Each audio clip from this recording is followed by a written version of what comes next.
These are all the military bases the United States has around the world. You know, no other country has this. Just the United States has this. Nobody else does this. China, Russia, they don't have bases all over the world. Who does? We do, because that's how capitalism ends up. You have to use a gun to keep it going, and you have to become fascist. And this is why our country is going down the shitter, and we're ending like all great empires end. We're overextending militarily while we won't take care of our own people at home. That's where your money's going, because your government is 100% corrupt. Not regular corrupt. It's 100% corrupt. This is called corruption. Do you see this? Do you know what this is called? This is called $1 trillion a year in corruption, because that's all this is. These people are there, these military bases are there to make sure American corporations can extract natural resources from these places. Look at all the bases we have outside of China. Look at this. Here comes South America, Central America. Look at that. Can you imagine if China had these many bases in South and Central America or anywhere? Yeah, right. Can you imagine if China had all these bases in the Middle East? Imagine.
Live in a time of decline. And then when an empire declines, which is something we hadn't gone through because empires don't decline very often. But let me tell you from the history books, a little bit we can tell, it's not fun to be in a declining empire. Much more fun when the empire's going up, which was the last century or a century and a half of this country, the ride up. We are now on the ride down. China is winning.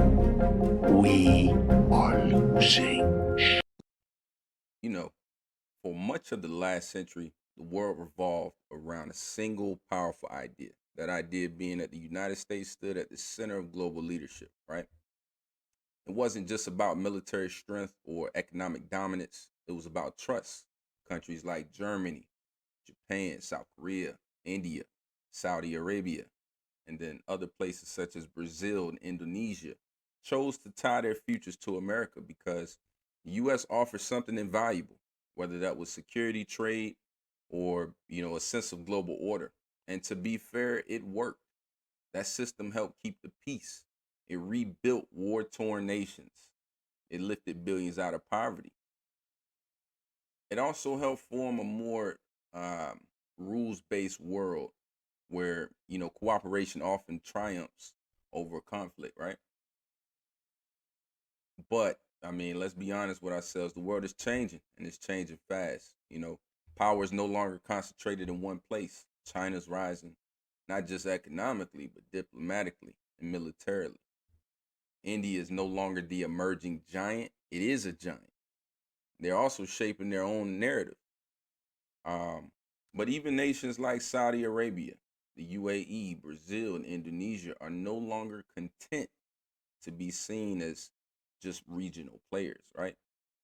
They're building new partnerships, joining new organizations like BRICS, and trying to find their identity on the global stage. But this isn't a rejection of America. It's not about hostility. It's about agency. It's about allies and partners saying, we respect what we built together, but we need more options. We need to shape the future, not just follow it. And the truth is, this isn't a betrayal, it's evolution. It's what healthy global relationships look like in the 21st century, more diverse, more dynamic. Um, so, again, we're not witnessing the collapse of alliances, we're witnessing their maturity. What do we do in this moment? We have to embrace it. But let's not pretend this is all upside, because as we enter this new world order, more fragmented, we must also confront its darkest side. This new era brings more voices to the table, for sure, but it also brings more competition, more uncertainty, and more danger. We're entering a time where the global rules are up for grabs, where authoritarian states are gaining influence and rewriting norms to suit their own interests, not democratic values, where, disinformation, digital surveillance, and economic coercion are used not just within borders, but, across them. In this world, institutions like the UN, once central to international cooperation, are weakened, sometimes paralyzed. So, without shared rules, pretty much power becomes the rule. Conflicts may no longer be frozen. Obviously, they're going to thaw out. Great power tensions like those in Taiwan Strait or the South China Sea could escalate. Cyber attacks could trigger real world wars. I mean, we're America is on high alert at this time, right? Due to a potential of a cyber attack. Then there's climate disasters, already testing fragile states and forcing millions to migrate, often, to areas or zones of instability, right? Who's going to respond? Because this is the bitter truth. When everyone has a little power, but no one holds enough responsibility, chaos fills the vacuum, right? So, yes, this new world order may be more diverse, but it's also more fragile. And unless we act with foresight and purpose, the breakdown of the old order won't lead to a better one. It could lead to a world divided into blocks, suspicious of one another, locked in zero sum, rivalries, right? So, where does this leave us?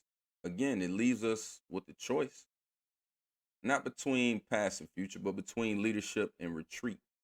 We must engage not just to protect our interests, but to shape a world where rising powers don't mean falling values, where influence doesn't come at the cost of integrity, where power sharing doesn't become power struggling. The challenge of our time isn't just how to lead, it's how to lead without dominating, how to guide a world that's no longer looking for a single leader, but for partners who listen, who share, who build. The world is shifting. And if we meet that shift with humility, strength, vision, we don't just stay relevant, we stay indispensable. Because in a storm, people don't always follow the loudest voice. They follow the one holding the compass. We need to be the compass. Now, again, we all remember the unforgettable lockdowns of 2020. This was a seismic moment that exposed not only the fragility of our world, but also its untapped potential. And today we stand at the edge of a new era, shaped by rapid change and the rise of artificial intelligence. Will we come together to shape this new world order, or allow division to define us? The question isn't just global, it's personal. So I'll leave you with this. In the face of such change, what will you do? Like, comment, and subscribe. Thanks for watching.